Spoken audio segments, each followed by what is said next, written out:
I'm going to go back to that same word that I used to describe this whole film. It's so fantastic.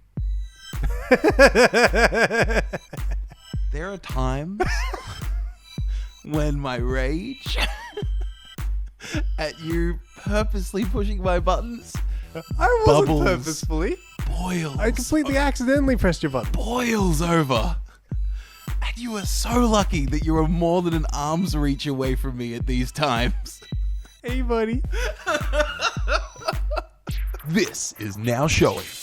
Hello and welcome to Now Showing. I'm Beau. I'm Ben. And this is the podcast where we argue, Tussle, bicker, rampage, showdown.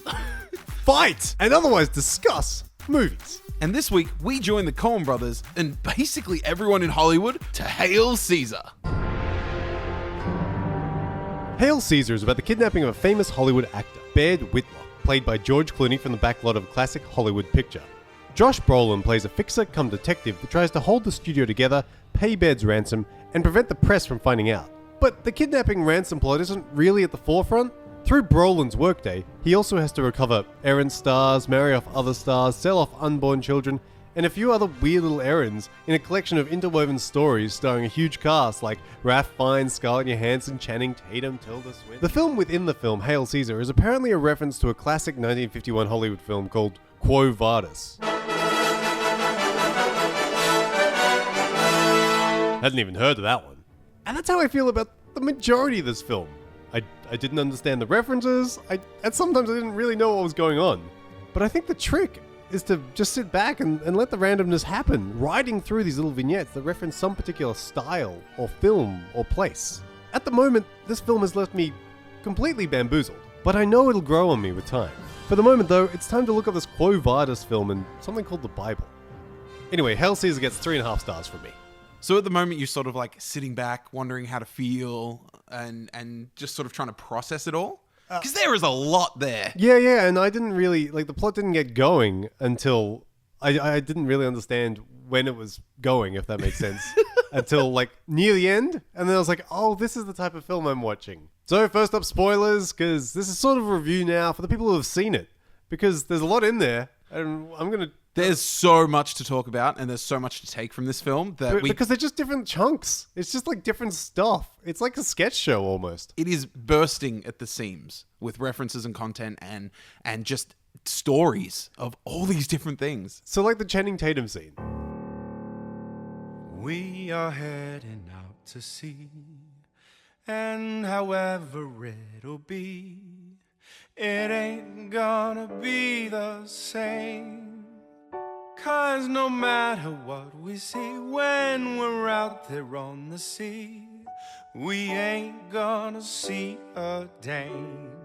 I think that was when I was finally on board. When I finally understood what was happening with the film. Because he gets up, he starts singing, then he starts tap dancing, then everyone joins in, but it goes for a long time. It wasn't like a little anecdote to show that this is what he does on screen. It was that was the scene. It was just him tap dancing. And then Josh Brolin's over in the corner putting some money back there in a loose thread to tie everything together. But yeah, it felt more like a sketch show than an actual film. I didn't feel like it was a sketch show. I think the one word that I would use to describe Hail Caesar is fantastic. Fantastic in every sense of the word. The reality of it is just too fantastic or too fantastical that it doesn't register as reality, but at the same time it's so interesting and so still believable for Hollywood and for that era of creativity that you go from studio to studio to studio into these different little nooks and different worlds. And so you watch Josh Brolin stroll into one studio that had a swimming pool with Scarlett Johansson in a mermaid costume singing a number with these synchronized dancers or synchronized swimmers. And then he walked into a sailor bar just across the road with Channing Tatum tap dancing and singing on the bar and talking about how he ain't going to see a dame again. It moving from these different worlds and then, into the main movie that this movie is about, the Hail Caesar Quo Vadis ripoff. Maybe that was just an illusion. Like, I don't know if it was. We watched a clip or two of it because I saw that someone referenced that's what they were referencing. Scene for scene, it looked pretty damn similar. Yeah, and even the main actor looks kind of like George Clooney, or kind of like how George Clooney looked in the film. It was. I loved the skipping to different worlds and really immersing yourself in that world of creating cinema. But yeah, it wasn't really until the Channing Tatum, at least that you sort of realize that this is what we're doing and this is what we're on board to see. Yeah. Because even like the opening scene, it's Josh Brolin talking to a priest and confessing his sins, and then he's rescuing some girl from doing something that she shouldn't be doing, sort of, and then bringing her back to the studio, and then it's like just like little story, and I didn't see how they were flowing through it all. Okay. That's interesting that you sort of would have seen that from that vantage point, because I was sort of in it from the start and I was on board and I could see where everything was going. Okay. And sort of like I was riding the wave the whole way through, and just taking everything as it came, ingesting the new information, and it was so interesting. So interesting. Well, see, just conversely, I wasn't on board with it, and I felt a bit removed. Like a little bit, I don't want to say bored, but a little bit disconnected from it as I was watching it. Like I was completely aware that I was watching a film for the first half. Okay. But when it did eventually involve me, then I was on board and enjoying the scenes and loving them and letting them play out. But in the beginning, I was like, these scenes are really like long for what they're trying to get across. What am I? You were taking it as scenes from a movie trying to project a storyline, as opposed to these scenes from movies that are actual scenes. And I was so nervous that they weren't going to get to the kidnapping ransom plot. I was like, don't forget about him. And they never really did. Like, they got there in the end.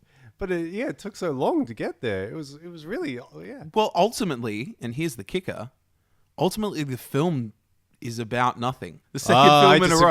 I disagree with you entirely. At least by the end, I was like, oh, that's what it's about. Oh, it's still it's about something. Which is? What do you think that something was? It's exploring the day in the life of, a day in Josh Brolin's world, where he is basically the god of this picture company, in terms of he knows everything that's happening. Okay. He knows everything that's happening. He knows everyone by name. He knows exactly what their things are that they've got going on in their lives. Like, something arises with Scarlett Johansson's character, and it was just a simple conversation on the phone. He goes, no, I know what it is. I'll get on it. I'll meet her at this. And his schedule is just so nuts. Take care of all the problems around the place. Yeah. And he knows what the problems are, and he knows when they're going to arise, and he knows how to combat them. He's not the cleaner. He's more like the janitor. He's more like the fixing everything around every corner man. Yeah. He's responding. And even at some points preventing before an issue goes out of hand. The hand that he guides everyone that is under him is so precise that he knows everything. He knows exactly how to solve a problem. And it's amazing that he views himself in such a negative light. But at When's he view himself in negative light? Well, the whole idea with him going to the priest and confessing his sins is that he does it every roughly 24 hours. Yeah, at about 4 a.m. or 7 a.m. Yeah, and the reason is that he thinks that he's done bad things, and he's a bad person. He's not a good enough husband. He's not a good enough workmate. He's not a good enough boss. But at the same time, you watch from outside his own perspective and watch him in a day of what he does, and it's amazing. He is godlike at his job. You look like your brain is exploding. Yeah, I'm unpacking. I did just say a lot just then. Yeah. Your man love for Josh Brolin aside. this Benoit unpacking. Oh, he loves Josh Brolin. That's all it is.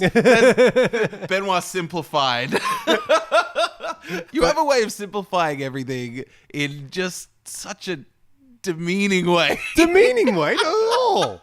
I'm not belittling your man love for Josh Brolin. If anything, I support it. Go, give him a call. Look him up.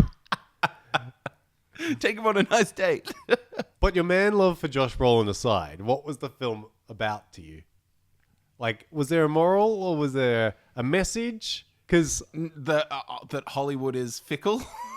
That's kind of it. Like, and ultimately, when I say it's a film about nothing, I mean that there's no. Yeah, what do you mean by that? That's where my eyebrow raised. And I was confused. There's no real growth or change. Everything goes back to a status quo, and it's like Josh Brolin has it's really a moment of him making a big life decision and whether or not he's going to transition to another career and leave what his job is. And that's where I think the main question of the film comes in. Does art have a purpose? Is what I thought it got to. Like, at one point he's questioning himself because they're not really making art. They're churning out these pieces of work like a sausage factory. Yeah. Like, they're just smashing them out left, right, and center, and they don't even really care who's in them regardless of... Unless it's a money-making venture. Like, they cast the guy, the cowboy, in the speaking role because they think it'll make some money, and then they have to cut all the lines out of there to make the scene actually work with him in it. So, they were restricted because all of the other drama actors that they had lined up were either they weren't prepared to put him on screen or they were already tied up in previous ventures. And that's a beautiful concept that Josh Brolin's battling with this idea of I work all through the night and I fix everyone's problems. And I do all of this stuff, is it worth it? Because all we're making is this churned out crap. And he decides, yes, it is, because he really believes in it behind the scenes. And then he pushes George Clooney to believe in it. And he almost gets there. He almost believes in it. Which is just a great little flipping on its end there. A classic Coen brothers little, turnabout, turn something on its head. And I was bamboozled. And then this moral message comes in and I'm like, that's what the movie's about. I really like it. Oh, you tied it together so well. And now I can't wait to watch it again. I think this is one of those films that on a repeat viewing, when you know where things are headed, it's going to be incredible. And from my point of view, I didn't quite get that big realization. At the moment, it's still like... That's just my interpretation. Maybe I was wrong. Maybe it didn't mean anything like that. Maybe it meant that they were shooting out crap. For me, they got the $100,000 from the kidnapping, and then they lose it. And Channing Tatum is, now heading back to Russia to now join the communists. And it's like, and then he just drops the money, gets his dog, and leaves. And it's like, well, Josh Brolin gave $100,000 that is now at the bottom of the ocean for an actor that he now got back and is now going to play the role again after being brainwashed by communists. And after an entire day of brainwashing, a slap to the face gets him out of it. And George Clooney he shrinks. And the way he's so small in that second to last scene where he's like, it's yes, revealed. sir, yes. It's revealed that he may be a big star, but really he's just a tiny little boy who is acting and doing what he's told and reading the lines that he's given. And that's really all he is to the studio. But to everyone else in the public, he's this big star with all these scandals going on and Willy Woney, all that sort of stuff. So you're totally right about and that my interpretation of it was that Hollywood is fickle, but at the same time, it's so immersive and it can create these little worlds that are each and entirely their own. Who was fickle?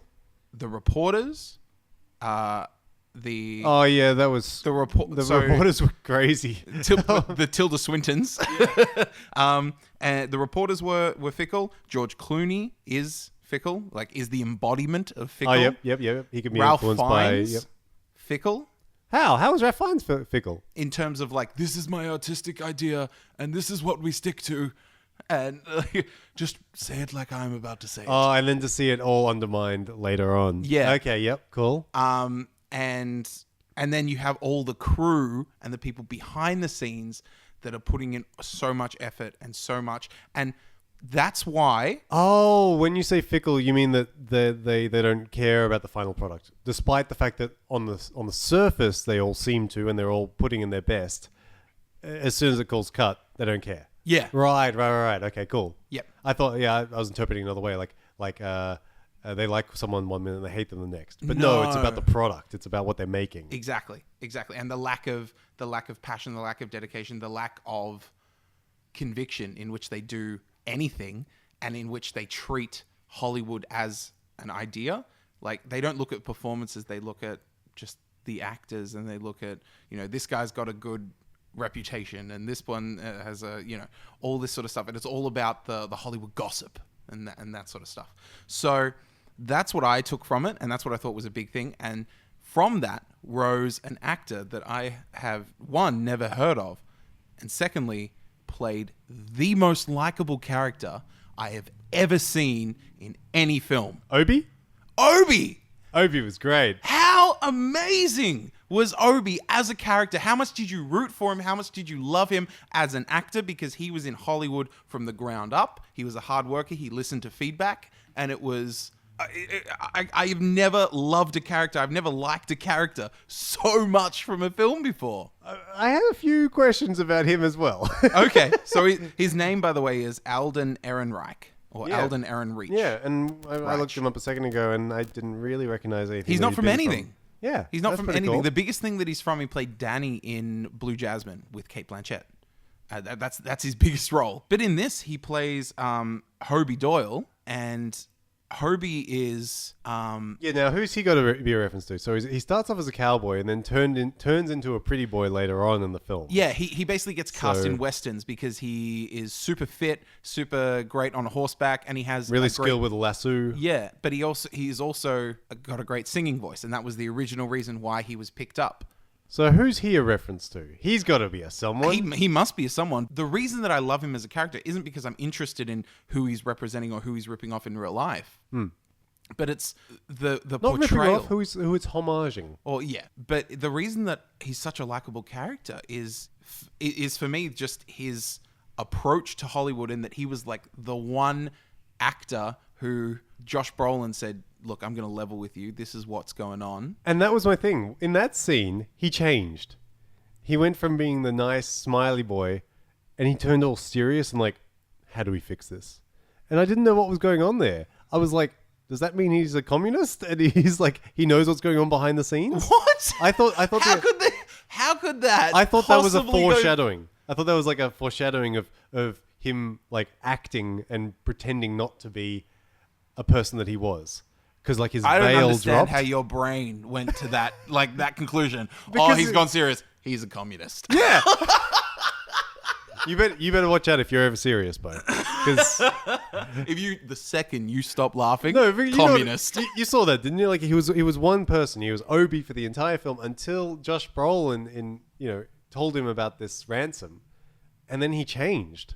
Because he understood the gravity of the situation, and yes, he was a nice guy, but at the same time, he took his job and he took his role very seriously. Like he goes in with Ralph Fiennes and says, "I don't know what the fuck I'm doing. Help me, and I will listen to every single bit of feedback that you have because you're a renowned director, and you obviously, and this is your product. I'm going to deliver it to the best of my ability." And all credit to Lawrence.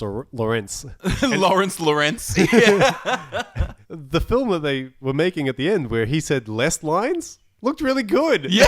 I kind of want to watch that film. Yeah. But yeah, and so Obi turns all serious.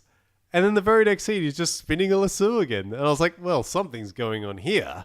There's more behind the scenes. Well, there's And more then- to him. Yeah. That's ultimately what it is. There's more to him, and he is. That's sort of the point in which it clicked for me, is that he is a reliable person, not only as an actor but as a human being in Hollywood. He is the least fickle of all of the actors there. Maybe that's because he's young and not jaded yet. I mean, so yeah, you've got George Clooney's character who sort of forgets lines or is a bit half-assing it. You've got... He just has the natural talent that he doesn't put in any effort to. Yeah. That's what it is. And Scarlett Johansson, I didn't understand what happened in her scene either. It was like midway through this huge number, and she just pulls off her she pulls off her crown, Throws it. swears, jumps in the water, and disappears. It's like, what are you doing? It's just that she loses it, and she has a bit of the haughty queen attitude. Yeah, And it's because she's another veteran in that studio, is that she has an established role, and Channing Tatum was just a communist. Are these the 4 types of actors that we get in Hollywood? Like, no, it's not. It's not about archetypes. The sheer amount of Hollywood sway in this film, it's a big reflection of how Hollywood was in the 50s, just bamming out, producing feature after feature after feature after feature, And without really being judgmental, which is good. It wasn't. Yeah. It wasn't inherently saying this is the bad way to do things. No, it was just sort of. It was just like each studio, each little housing studio was its own little world that they just kept reoccurring different films in. Apparently, Ethan Coen said it's not an ode to filmmaking, or it's not an homage to filmmaking. It's just a film set in that time. Yep. To use the same word again, it's just so fantastic and kind of unbelievable that is the world of Hollywood and that is the world of filmmaking at that stage in time. But it at the same time makes complete sense, and that is kind of how they did it. It's so, for me, so interesting, and I feel like you should have gotten more than I did from it, purely because you are more involved in that crew aspect in terms of visuals, like all that talk about crewy things. I'm in sound department. So separate from visuals, you know? Yeah, on that, Roger Deakins shot this film. Roger Deakins was like nominated for 9 Academy Awards, or he's got more now or something. And for a long time, he shot a lot of the Coen films, possibly all of them, I think. And True Grit was the last time he shot on film, which was the last time he shot with the Coen brothers. And then after that, so that was like 2010 or 2011, 2012, he shot Skyfall, and he used an Alexa. So he went digital versus film. And he was renowned as going, damn, this is actually pretty good. For the first time, I'm using a digital camera, that doesn't make me feel like I'm not shooting film. You know, he said that the differences now are so minimal that it's, you know, and so even though he was trying to stay out of the film versus digital debate, he sort of became a poster boy for going, hey guys, Roger Deakins now loves Alexa, and he's going, I'm not going digital or film. It's all a choice still. It's all a choice. And he's been shooting with an Alexa ever since, up until now. And the Coen said, hey, can we shoot film on this one? So he hasn't shot film since 2011. And now he's gone back to shoot it on this one. And he has been quoted as saying that the infrastructure is not there anymore. 5 years down the track, from a guy that didn't want to be involved in the film versus digital debate, really, he's gone back to film and gone, I had a lot of problems with this. I sort of got to stick with digital from now on, which is incredible. So you got a poster boy for digital that's now not only saying that digital is not any worse than film, you've got him saying that film now has inherently some problems because no one's shooting it anymore. There's less stock to choose from. There's less places processing it and less technique and less people doing it. And ultimately they had some problems. Okay. I don't care.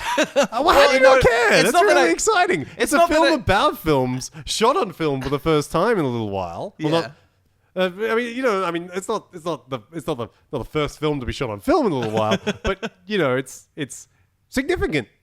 It's a changing of hands.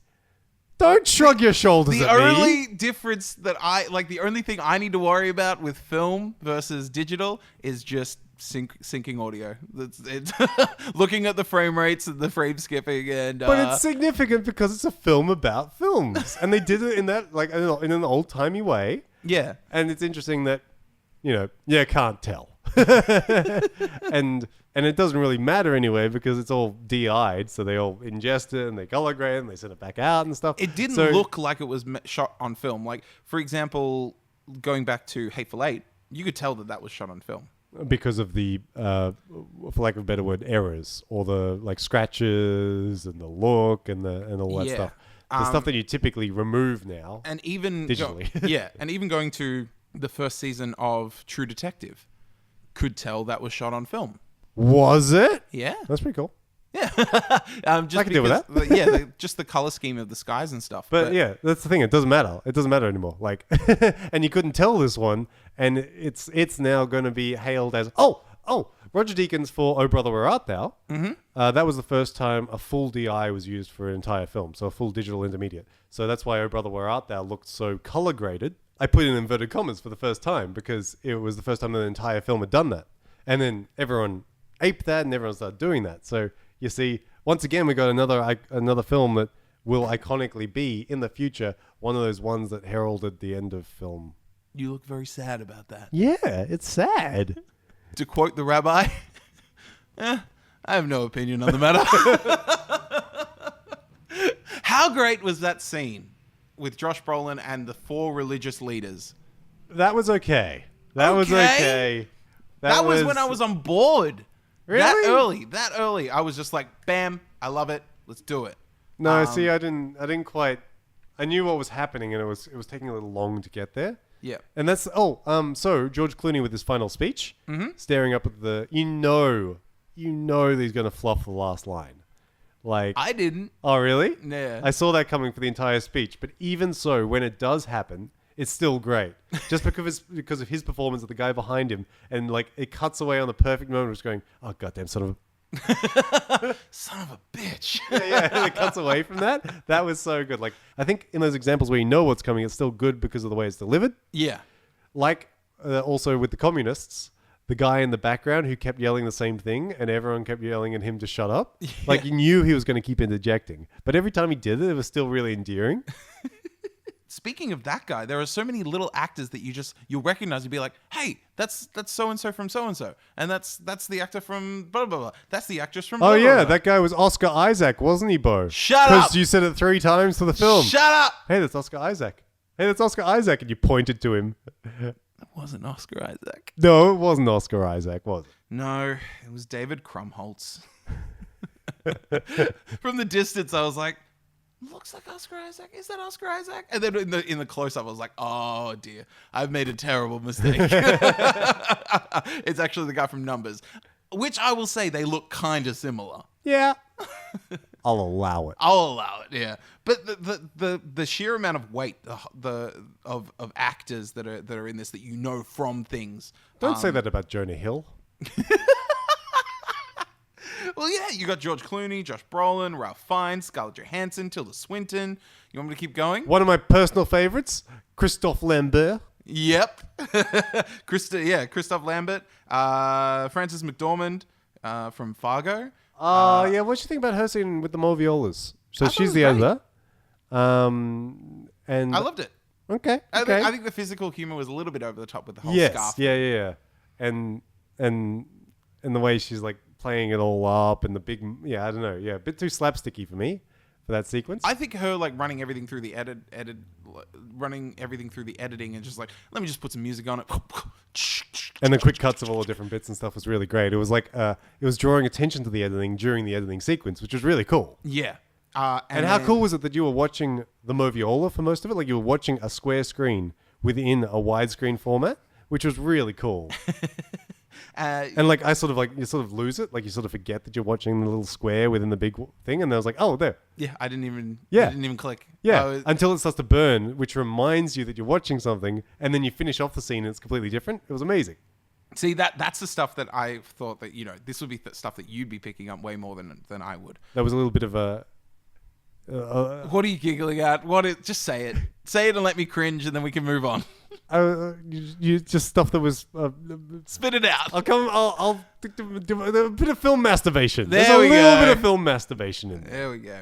And when I saw in the credit, because I looked up Hail Caesar just to see the actors that were in it, and I saw Channing Tatum and Jonah Hill side by side in the credits. I was like, does this mean that they're gonna do their like Channing Tatum, Jonah Hill, 21 Jump Street shit? What do you mean the 21? That's good stuff. You mean the 21 Jump Street awesome stuff? Apparently they're going to do a 21 Jump Street cross with Men in Black 3. I heard that as well. How weird's that? That is odd. That's a bizarre choice. But they're completely separate characters. And like Jonah Hill does the best pull of all time by somehow getting to marry Scarlett Johansson. The fuck? And it's like in the scene there, they told him to do nothing. Yeah. Like he's just sitting there stamping, just going, part of the job, part of the job, part of the job. And he like doesn't invest at all. And she marries him. It's amazing. Well, that's the life. So what you're telling me is that he's reliable. And then Scarlett Johansson's just like, well, sexy eyes on. And then that's done off screen as well. All the actual relationship and everything. All he does is look up and that's it. You cut away and you never see it again. I wish I saw more of Obi's girlfriend. She was great. Well, that was their first date. I know, but like I wanted to see them ride off into the sunset or something. And I wanted any ending for Obi. Obi brought George Clooney home and that was it. Yeah. There Yeah. was no ending for him. There was no resolution. Yeah. And so I really wanted that for who is my hands down favorite character in this whole film, and probably one of my favorite characters Of all time. of all time. Yeah, I would be. I'm fine with saying that. Wow. But yeah, and like there's also Clancy Brown. There's Christopher Lambert, as we said. Wayne Knight, who I haven't seen in so long. Yeah. The Actually, I bad wanted dude. more of him too. Yeah, Once he delivered the package, he disappeared. Not seen which again. sucked. And his partner in crime, who was Jeff Lewis.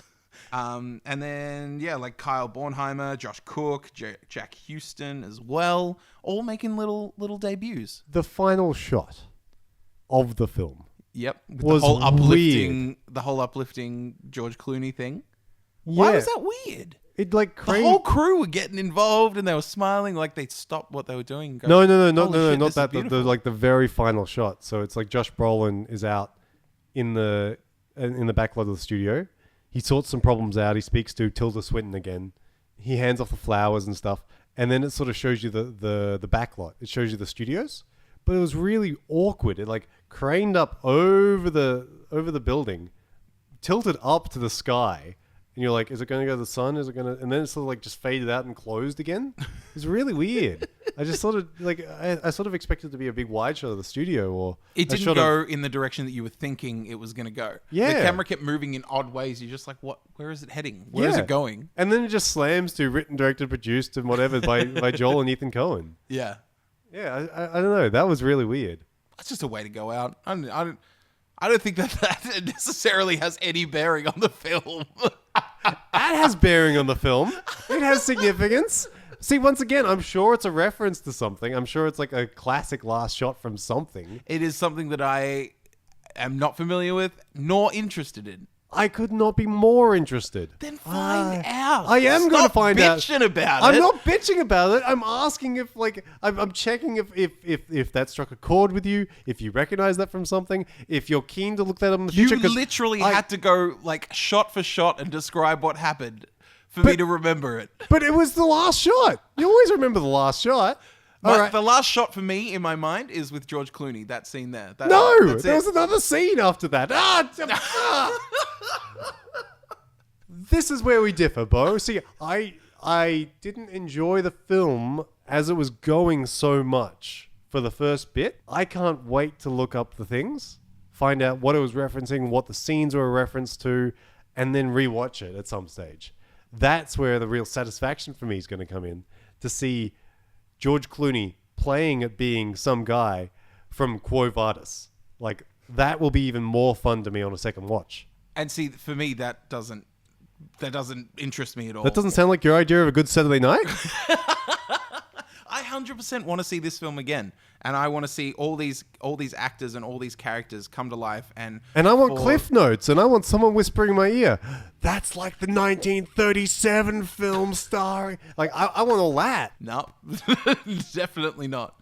Definitely not. I want to just sit back and enjoy that again, because I loved being taken to each of those different worlds.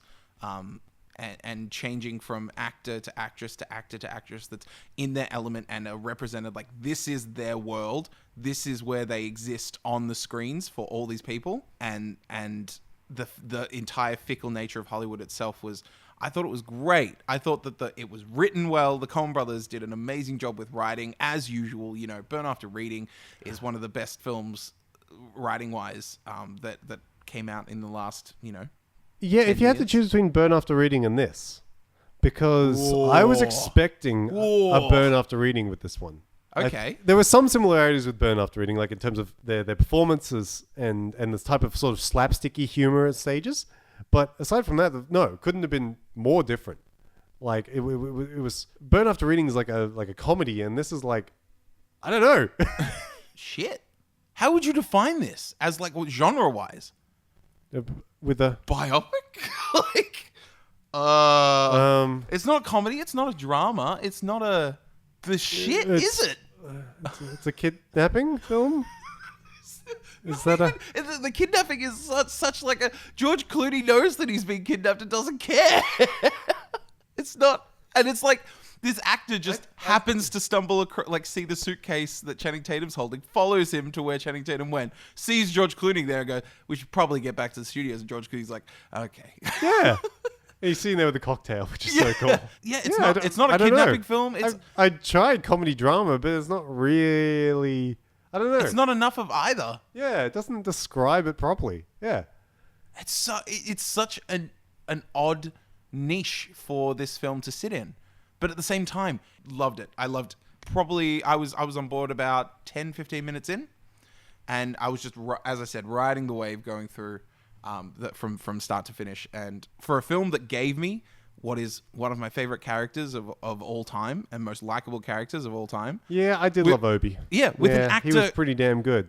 His name's Hobie, by the way. It's Obi. It's Hobie. Obi. For a film to give me such a likable character with an actor who I have never heard of, and pair him so equally and resonantly with so many other amazing A-list actors, he held his own. Oh, hang on. We can't leave this podcast without mentioning the submarine sequence. Oh my God, with Channing Tatum? Which the film just goes batshit crazy at that point. And the way he's riding out to the thing, and then it completely makes fun of itself by him doing a little ballet dance onto the submarine and then the hair thing. Flick. And he looked so stoic yet so feminine at the same time in his movements. It was just such a weird film at that point. I thought it was just the Coen brothers just said, we're having fun with this. Do what you do, and just let him go nuts. And it sort of turned filmy, like it turned into its own film. Yeah, it sort of, and you could feel like the stage. You could feel like the fact, like you could feel the fact that it felt like it was shot in a studio set at that point.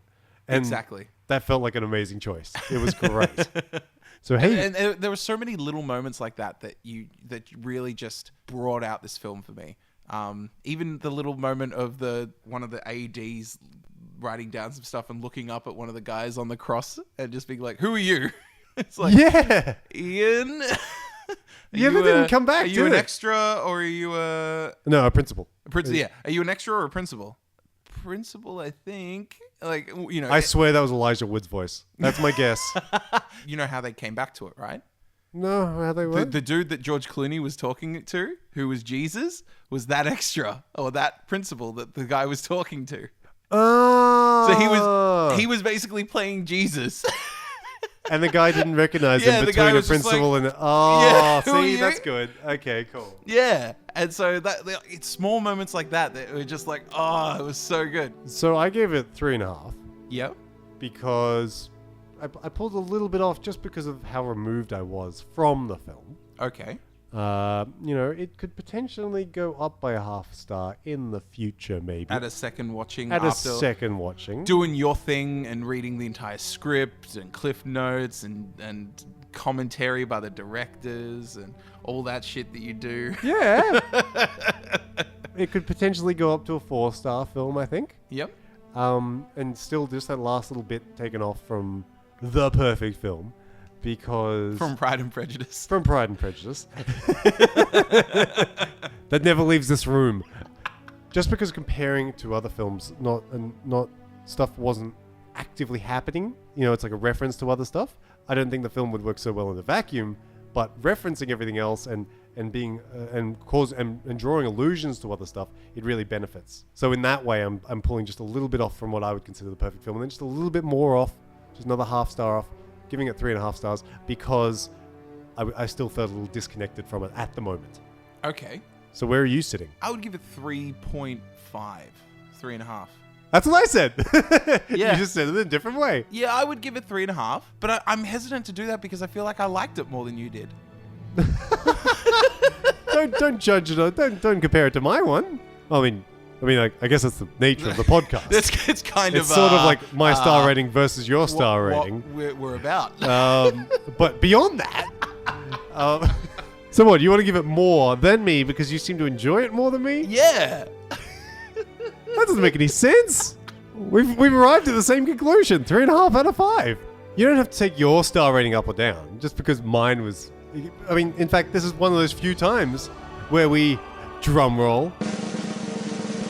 We agreed. We've been within half a star before, but this is the first time that we're smack bang on. 3.5? 3.5. 3.5. 3.5. Who are those other people talking? This is now showing.